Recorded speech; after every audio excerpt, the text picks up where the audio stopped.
लोकसभा चुनाव आने में महज कुछ ही समय बचा है और बीजेपी अब चुनावी प्रचार में जुटती नजर आ रही है। जैसा कि हम सभी जानते हैं कि पूर्वोत्तर में कहीं न कहीं से जेपी नड्डा, गृह मंत्री अमित शाह, यहाँ तक कि पीएम मोदी और रक्षा मंत्री राजनाथ सिंह को चुनावी प्रचारक बनाया गया है, स्टार प्रचारक बनाया गया है लोकसभा चुनाव के लिए। और इसी के लिए अब चुनावी प्रचार में जुट चुके हैं ये सभी बड़े तमाम नेता। और इसी बीच अब खबर है कि 4 अप्रैल को पूर्वोत्तर राज्य यानी पश्चिम बंगाल में खुद पीएम मोदी यहां पर चुनावी प्रचार के लिए पहुंचने वाले हैं। इससे पहले भी वो यहां पहुंचे हुए थे और संदेश खाली का मुद्दा उस वक्त गरमाया हुआ था। उस वक्त हमने देखा था कि संदेश खाली की महिलाओं को उन्होंने संबोधित किया था, साथ ही भ्रष्टाचार के मुद्दों को उठाया था। और इस बार यानी आगामी 4 अप्रैल को जो सभा होनी है ये भी काफ़ी अहम मानी जा रही है, क्योंकि लोकसभा चुनाव सामने है और उसी अप्रैल महीने में चुनाव होने हैं। 7 चरणों में चुनाव के नतीजे जो होंगे उसके 7 चरणों में जो चुनाव होंगे उसके नतीजे जून में आएंगे। और इससे पहले ही सभी पार्टी जो कि कमर कसती हुई नजर आ रही है। और इससे पहले हम देख रहे हैं इंडिया वर्सेस एनडीए की ये लड़ाई। 2024 का मुकाबला इसलिए भी दिलचस्प माना जा रहा है क्योंकि यहाँ पर सीधी लड़ाई अलग अलग पार्टियों की नहीं है, बल्कि 2 गठबंधन के बीच की लड़ाई मानी जा रही है। एक तरफ इंडिया अलायंस है और दूसरी तरफ एनडीए। हम देख रहे हैं कि दोनों जो एक दूसरे के साथ कड़ी टक्कर लड़ने वाली है, जो कड़ी टक्कर दोनों के बीच देखने वाली है। लेकिन इससे पहले ही हम देख रहे हैं अंदर ही अंदर फूट। इंडिया गठबंधन पहली बार ऐसा हुआ कि एक मंच पर आए, कब? अरविंद केजरीवाल के खिलाफ आवाज उठाने के लिए।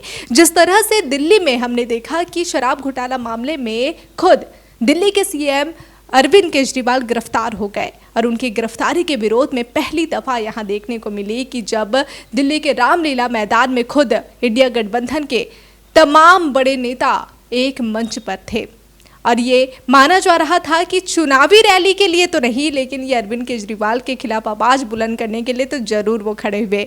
फिर क्या था, एक तरफ अगर इंडिया गठबंधन साथ और बीजेपी चुप रहे, भला ये कैसे हो सकता है? इंडिया गठबंधन की जो ये महारैली होनी थी रामलीला मैदान में, उससे पहले ही बीजेपी हमलावर होती नजर आई। सबसे पहले सुनाते हैं कि बीजेपी ने क्या कुछ कहा था। जिन पार्टियों को चोर और बेईमान की संज्ञा देकर सत्ता में आए थे, आज उन्हीं के हम सफर और हमराज होते चले जा रहे हैं। आज यह इसलिए महत्वपूर्ण है, भारत की राजनीति में पहली बार उस राज्य में रैली हो रही है जहां का मुख्यमंत्री हिरासत से सरकार चला रहा है। और साथ देने वाले कौन कौन लोग हैं? वो पार्टियां हैं जिन पार्टियों के नेताओं का रिकॉर्ड कितना अद्भुत है। तो जैसा कि आपने सुना कि बीजेपी इस इंडिया गठबंधन की महारैली को लेकर आड़े हाथों ले रही थी। बीजेपी अगर आड़े हाथों लेती है तो ये बात तो साफ है कि हाँ, पक्ष विपक्ष एक दूसरे पर हमलावर कर सकती है। लेकिन जरा आप सोचिए कि जिस इंडिया गठबंधन का हिस्सा है खुद टीएमसी प्रमुख ममता बनर्जी भी हमलावर होती नजर आई। एक तरफ जहां दिल्ली में रामलीला मैदान में जिस तरह से हमने देखा कि महारैली इंडिया गठबंधन की हो रही थी, तो वहीं दूसरी तरफ इस इंडिया गठबंधन की महारैली से दूरी बनाए रखी हुई थी ममता बनर्जी, जबकि इसी इंडिया अलायंस का हिस्सा रही है ममता बनर्जी। भले ही ममता बनर्जी ने ये बात तो कहा था कि वो भले ही बंगाल में चुनाव नहीं लड़ेगी किसी भी गठबंधन के साथ, लेकिन देश भर में इंडिया अलायंस के साथ जरूर है। लेकिन हमने देखा कि जो महारैली हमने देखी इसमें ममता बनर्जी कहीं ना कहीं से दूरी बनाती हुई जरूर नजर आई। यहाँ तक कि उन्होंने उसी दिन कृष्णा नगर में जनसभा की और इसी जनसभा से इंडिया अलायंस के विरुद्ध ही जहर उगल दिया। क्या कुछ उन्होंने कहा था, आइए एक बार और नजर डालते हैं। इंडिया अलायंस आमी तैरी करेছি, नामटाও আমার দেয়া, ভোটের পরে আমি দেখে নেব। কিন্তু বাংলায় সিপিএম কংগ্রেস বিজেপি আমাদের বিরুদ্ধে লড়াই করছে। সিপিএম কে ভোট দেওয়া মানে বিজেপি কে ভোট দেওয়া, কংগ্রেস কে ভোট দেওয়া মানে বিজেপি কে ভোট দেওয়া। আর একটা লেজুর পার্টি মুসলিম পার্টি হয়েছে, সেটাকে ভোট দেওয়া মানে বিজেপি কে ভোট দেওয়া, আর বিজেপি কে ভোট দেওয়া মানে বিজেপি কে ভোট দেওয়া। লড়ছি আমরা একলা।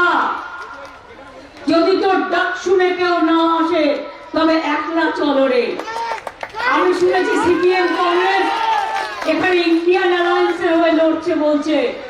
এখানে তো জোটই হয়নি, এখানে তো ভোট হয়েছে, ভোট।